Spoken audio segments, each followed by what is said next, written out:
welcome to another edition of Krown Countdown U in a week that was full of upsets. But first, let's introduce our panel. We've got Gord Randall from Vancouver, and of course he's in studio with us, and Justin Dunk from Toronto. But first, let's get over to Andrew Wadden. And Andrew, last week we were a little rough on the Windsor Lancers after losing by a bunch. But this time around, they decided to torch the Yates Cup champions. Well, let's just say, Jim, this time around for the Windsor Lancers was a much better performance. Upset number one in the OUA featured the Yates Cup champs falling to Windsor. That's right, Windsor. Guelph did tie things up late in the fourth Q, but an offside brought it back. They take it by 4. Upset numero 2 took place in the nation's capital. Carleton's Jade Rowe to the house. That put the Ravens up 24-0 over Western, but the Mustangs scored 31 unanswered to take the lead. Down 1 score in the fourth. Blackbirds QB Jesse Mills leads his squad for 14 points in the Q. It's upset city, baby!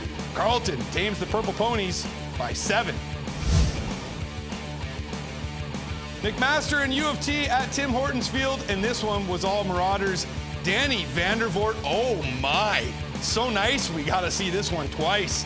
Mac goes to 2-0, beating the Blues by 27. Action from the RSEQ. Powerhouses clashing in Quebec City. Sweet gold domes on the Rouge et Or. But this, yeah, it wasn't pretty. Tied at 14 in the fourth.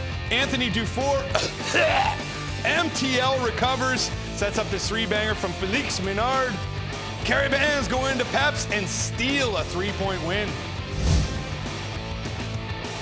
In Lennoxville, the story was Sherbrooke rookie QB Alex Jacob Michaud, 15 for 23, 238 yards, and 3 tutties. That was in his CIS debut. Their AOR are 1-0 after making easy work of the Gators. In Montreal, 48th edition of the Shaughnessy Cup between the Stingers and the Redmen. Tied at 16 in the fourth. Trenton Miller finds Daniel Scoob. Concordia add 1 more. They take it by 14. In the C-Dub, Regina and Saskatchewan faced off in the annual Support the Troops game in Saskatoon. This was a slugfest. Both teams combined for over 1,100 yards of total offense. Down 3 with under 2 minutes to go. Sasky drives 66 yards, setting up this 20-yard boot from Sean Stenger with the clock ticking away. In double OT, Stenger hits this chippy. That's the winner. The Huskies do the uniform proud, squeaking out win. In front of a crowd of over 5,600 at Thunderbird, the reigning national champs got 3 touchdown passes from their stud QB, Michael O'Connor, as they take down the G-Bears by 15. We got the win, and that's what's most important. A lot of things to clean up. When the O was doing well in the first half, the D was struggling, the O picked up the D, and then vice versa in the second half, so it was overall a good team win. We know going in, we've got to grow and develop as a defense. We managed to win a game. We'll be better on defense next week, and hopefully good enough to, to compete in Calgary. While in Winnipeg, Calgary receiver Austin Hartley had a day, 14 catches, 145 yards, 1 major. Dinos eat the herd by 9. Thanks very much, Andrew. Now it's time for Headline of the Week, and my Headline of the Week is Laval's meltdown on home turf versus the Montreal Carabins. Justin, I'm not accustomed to seeing Laval really melt down like this in front of a home audience, especially in a game that's so important out of the chute. Me either, Jim, especially when you consider the lead that they had, up 21-12 late in the ball game. But what stuck out to me the most was the lack of a running game and an ability to put this game away. In the past, we would see Laval lean on their strong offensive line, and it really didn't matter who was carrying the football, and they would grind out a win like that if they had a lead at home in a tight game. But this time, they weren't able to get it done against a tough Montreal defense. So that says to me that this running game is in a bit of a rebuilding mode.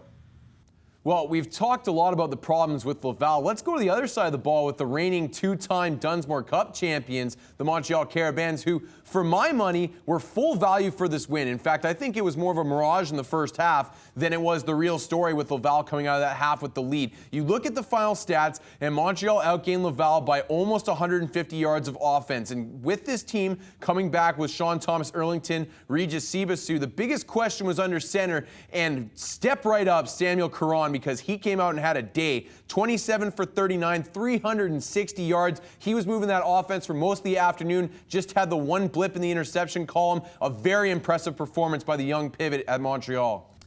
My sub-headline in all of this is Carleton. They looked absolutely flat against McMaster, and they come up with this big upset win against Western. Who are these guys? Well, I mean, we expected big things from Carleton this year. They return more fourth-year starters than any other team, I have to believe, in the country. With colleague Nate Sager and I were trying to count this up. We estimate about 18 guys between the two sides of the ball that are starting it for their fourth straight season at Carleton. That's a huge number. This is a team that has a lot of veteran guys that have had time to gel together. This should be a team that peaks this year. So keep your eye on Carleton, because we asked off the outset this season if they were ready to take the next step. Week 1 was a disappointment. Week 2 looked like the answer was yes.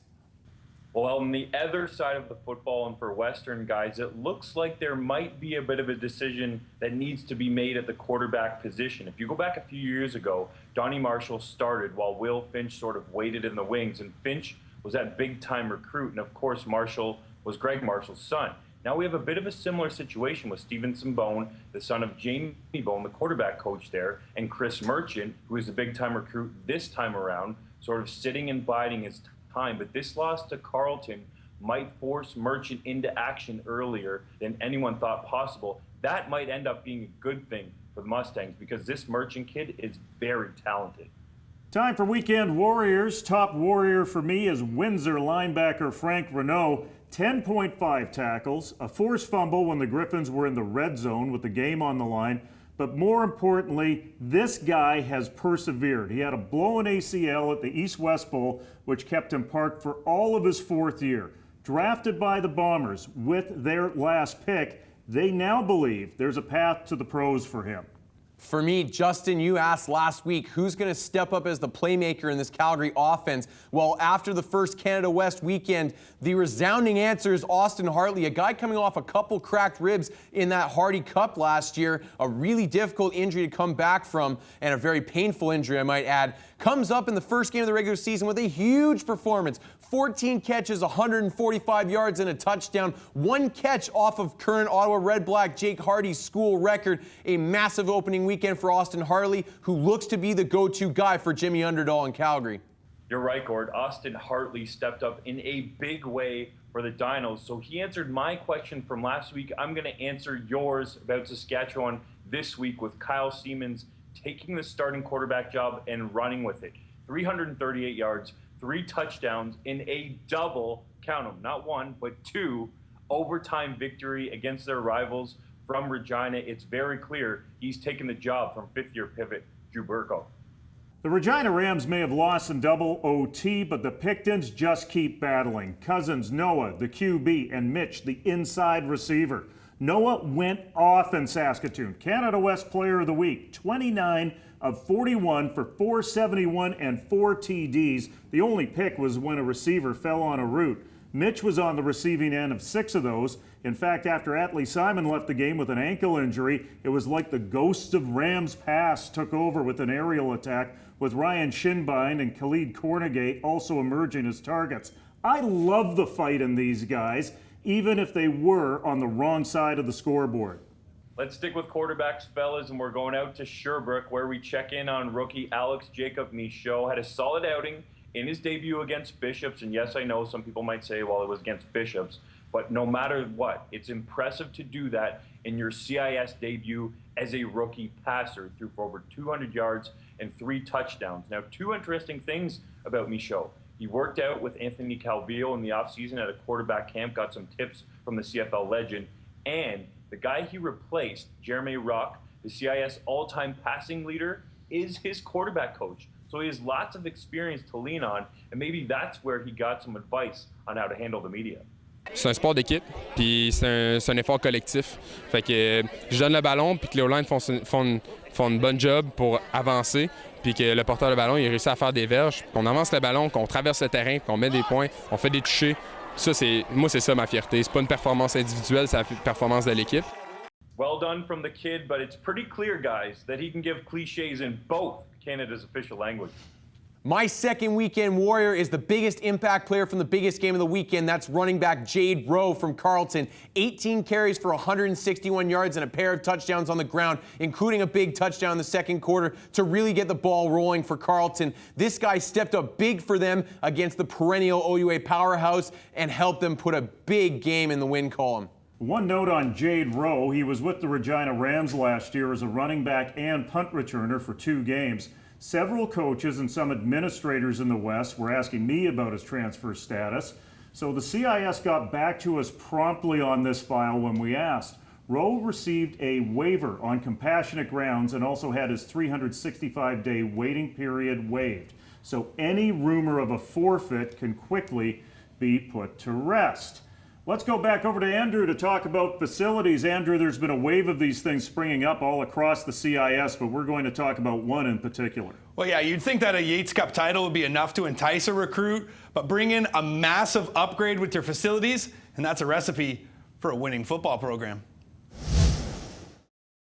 Everyone likes living in a nice place, and the second home for any football team are the facilities. Programs who run recruiting battles will tell you that having great digs can be the closer for a future player. Guelph is the latest to make a major investment in bricks and mortar. The Graham Huskies Clubhouse at the University of Saskatoon, Investors Group Field at the University of Manitoba, the Montreal Carabins and Carleton Ravens dressing rooms, off-season training facilities like this $6 million addition to Stade Peps at Laval, and of course, the new Richardson Stadium at Queens. New facilities have been surfacing all over the country. Guelph is the latest to jump on board and also up the facility battles with a $9 million addition to Alumni Stadium, which is currently under construction. Coach Kevin McNeil knows how it will add to his team's recruiting efforts. We want to try to deliver first-class experience for our student athletes, and I think this facility will do that. I think you'll find that it serves a lot of not just football needs, but also academic needs, where there'll be space for them to get some homework done and some place to come together and bond as teammates. So you try to provide the complete student experience and try to make it a environment of excellence. I think you find that or at least the kind of kids that we want to recruit to play football and be students here at the University of Guelph. The facility features a state-of-the-art dressing room, alumni lounge area, rooftop viewing area, tile mosaic hot and cold tubs with LED lighting, and plans to eventually expand seating to create student-focused and alumni-focused zones. Lead supporter and former head coach Stu Lang says that after careful research, the new facility is a collection of best practices. It's no different than what you see south of the border in terms of all these universities putting investment into facilities. And I think the Canadian high school player wants to be considered and treated and feel like a professional athlete. Lots to be excited about in Guelph and Queens this year, and we anticipate more schools will be taking the Griffins' lead in terms of facilities. Now, Justin, you played at Alumni Stadium in the olden days. Are you envious that the kids will have an opportunity to soak in cold tubs that are covered with tile mosaics and LED mood lighting? In a word, Jim, yes, in all caps.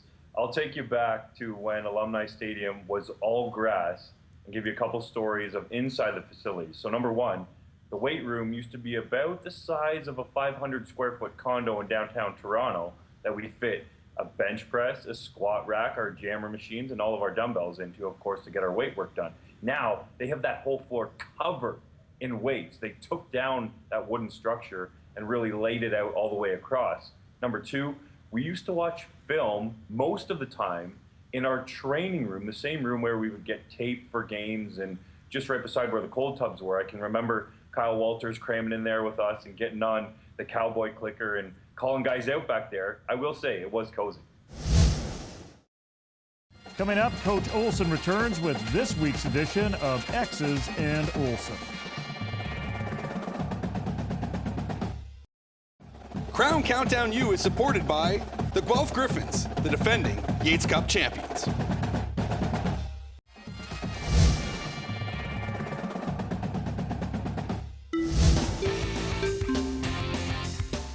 The BCFC took Labor Day weekend off. Speculation that Rashawn Simonides could land with any one of 3 teams now that he was cut by the Cincinnati Bengals.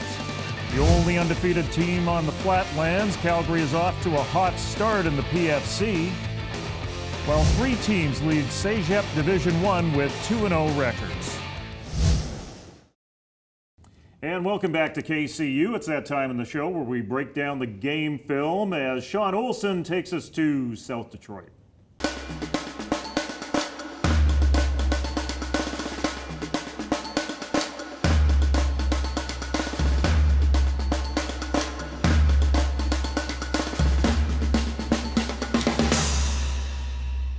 This week, we're going to take a look at the Windsor-Lancer rushing attack. It's going to form the foundation of their 2016 playoff aspirations. 5 offensive linemen returning from last year and a dynamic rusher in Terrence Crawford. Let's take a look at this first clip. This player here is one of the most physical running plays in the game of football. Inside zone, power attack. We're going out up to here with the front side lineman. We're going to deuce block it up here to the next level, and we're going to cut off on the backside. Open step, downhill, physical running style from Terrence Crawford. You're going to take a look here and see what kind of football that Joe D'Amore is looking to hang his hat on this year. Let's roll it. Little misdirection from the slot, downhill running style, through the hole, breaking tackles, bumbling, stumbling, not giving up or going down. That is Terrence Crawford at his best. This next clip is going to demonstrate the explosiveness that Crawford brings to the table. We'll take a look here right now. We've got pressure off the edge, but the same exact run play just going left. They beat the pressure with inside zone. They get up underneath, and he's off to the races. Let's roll this forward. See the pressure off the edge. They get up underneath it, out the back door. Now he's into the defensive secondary. This is a 225-pound back that has taken it to the distance here, being tracked down by much smaller men, and this is an outstanding defense with the Guelph Griffins. All the way down to the 1, punches it in the next play. That is the kind of dynamic rushing attack the Windsor Lancers hope to have in 2016, and if they do, they'll find themselves in the playoffs again. This next clip here, we're going to focus on the Hoggies and give them a little bit of love. There's 2 fifth-year seniors that are anchoring this attack. Randy Beardy at left tackle and the center, DeRocher. These 2 guys are animals. You're going to take a look here at an inside zone again where we're punishing a very, very good defense here in the Guelph Griffins. Line of scrimmage here at the 45-yard line. We're going to see push to the 50-yard line before Terrence Crawford is even touched. Let's roll this forward. Here it is, inside zone, defeat the end with the mesh, downhill 5 yards before he's touched and finish it, a physical run. That's what Terrence Crawford is about. That's what Windsor Lancer football is going to be about if they're going to find themselves in the playoffs. Time for Triple W 2K, or What We Want to Know. There you go, 1990s plus 2000s equal dial-up modem. Speaking of the past, Andy Fantus was one of, if not the most dominant receiver to suit up in the land of preeminence. Triple W 2K, Justin Dunk, is Danny Vandervoort the best we've seen since Fantus in the OUA? That's a tough discussion, Jim. I think Fantus is sort of on a tier all on his own with the records that he set. Don't forget, he had 1,300 yards as a freshman at Western. Danny Vandervoort is a very good receiver, likely the best receiver in the OUA today. But there have been some good ones through the years. Scott Valberg, Shamad Chambers, Mike DeCroce, just to name a few, Johnny Aprile, even at Queens more recently. So I'm not sure Vandervoort is leaps and bounds ahead of some of those guys that I just listed off. But he's having the kind of season that Fantus was able to put together in multiple seasons at Western. So maybe on a single season basis, he can get to some of those Fantus records and maybe get in that discussion in just a one-year term. Yeah, well, you know, Jim, with guys like Chris Pizzetta, Josh Vanderweerd, and Danny Peterman also on that offense, the fact that Danny Vandervoort is the go-to guy and the clear go-to guy, I think alone is a statement about his skill level. Well, WWW2K, is Ottawa the most unloved team in the nation right now? Well, I mean, full disclosure, I did not put them in my top 10 ballot myself. But yeah, they are flying under the radar a little bit, and it does go to speak a little bit to this top 10 process that may be a little bit imperfect. I mean, the reality of the matter in the CIS is that the voters are not going to be able to watch all the relevant games in a given weekend. It's just a fact. I try, and I don't. And I'm sure everybody else is in the same place. It's tough. You also get guys who feel like every conference needs certain representation, feels like certain programs are due respect for their resume or what have you else. I'm sure everybody has a slightly different methodology. It's not easy to come up with these rankings, speaking from a place where I've done this for the last couple of years. So, hey, my challenge to the Ottawa GGs, if you feel like you're being overlooked, go out and prove it the next couple weeks. Everyone out there in CIS lane should really start paying more attention to what the Ottawa GGs are doing. Jamie Barisi has really got that program going in a strong direction, and he's a guy that has a very interesting football background, was in the CFL. He's got his quarterback back in Derek Wendell, who was coming off a big year, comes out, obviously has a big game against Waterloo last week. And Mitchell Baines, this receiver, is looking like a legitimate go-to threat, number one option for the GGs. Now sprinkle in a pretty talented and athletic defense. And I think this Ottawa team could make some noise in the OUA. There might even be an argument to say that Derek Wendell is the top pivot in this conference. I mean, Asher Hastings, I'm sure, has a lot to say about that, and if Chris Merchant steals a job in Western. But Wendell, based off what he did last year and in week one, could have a very strong argument in that discussion. www.duca, c'est que nous voulons savoir, and now you know why I don't speak French much on this show. Can the new starters in Montreal and Sherbrooke duplicate their results this week, Justin? Well, I think one can and one likely can't. Samuel Caron, I think, because he's going to play Bishops. He threw for 360 yards last week against Laval, who have traditionally had, obviously, a tough defense. Now, Alex Jacob Michaud has to go and play against McGill. They host the Redmen, and that's an up-and-coming team whose defense has been getting better through the years. That will be a tougher test for the rookie pivot going against the Redmen, even though it's at home. So both UBC and Calgary have lost players on both sides of the ball to graduation, but Triple W2K, does the enmity between these two teams carry over to this game coming up on Friday? Well, Jim, I don't think that there's any doubt that it does. And the biggest factor, surpassing everything, surpassing Blake Nill still being there and being the former Calgary Dynamos coach, is the fact that these teams are two elite teams that are at the top of their conference and will be fighting it out for a title this season in all likelihood. That is going to drive this rivalry, and these are teams that UBC is the upstart. Calgary had put them down for years upon years. I remember playing against the Dinos, and if we made a game of it, we were happy, but they were always the team that we stepped up and took our biggest swing against. Now UBC is that team, and Calgary has to come back and try and reclaim their throne. It's going to be a bitterly fought battle in Calgary this weekend. It would seem that most of the saltiness in all of this, though, comes from the alumni and the supporters, more so than the players and the coaches down on the field. Certainly, and this goes way beyond just the two universities to the two cities as a whole. Calgary and Vancouver have a healthy rivalry in almost every sport in which the two cities are involved. And people coming from the two cities, myself, I have been known to say some negative things about Calgary from time to time. That's just the way these two cities roll. And the fact that their flagship universities now have this kind of competitiveness on the football field as well is a big thing for the Calgary-Vancouver rivalry as a whole, and for those two towns to really butt heads against each other.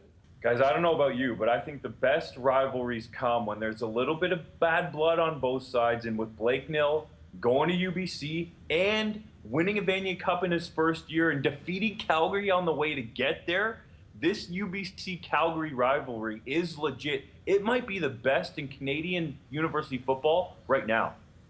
Well, Justin, look at you getting all fired up about UBC Calgary. That's really something to see the Easterner get fired up about a Can West game. That will do it for us here on Krown Countdown U. But for now, let's get out to the game.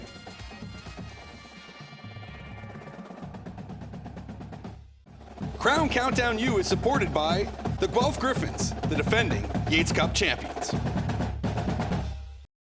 Krown Produce secures produce locally and from around the world for Canadian retailers. Krown Produce is also proud to secure sponsorship of University football on Shaw. Krown Produce, supporting Canadian retailers and Canadian amateur football. The CFL and our partners at Football Canada want to make sure we keep growing, promoting, and investing in a safe game. Football Canada now requires all amateur coaches to be safe contact trained by 2017.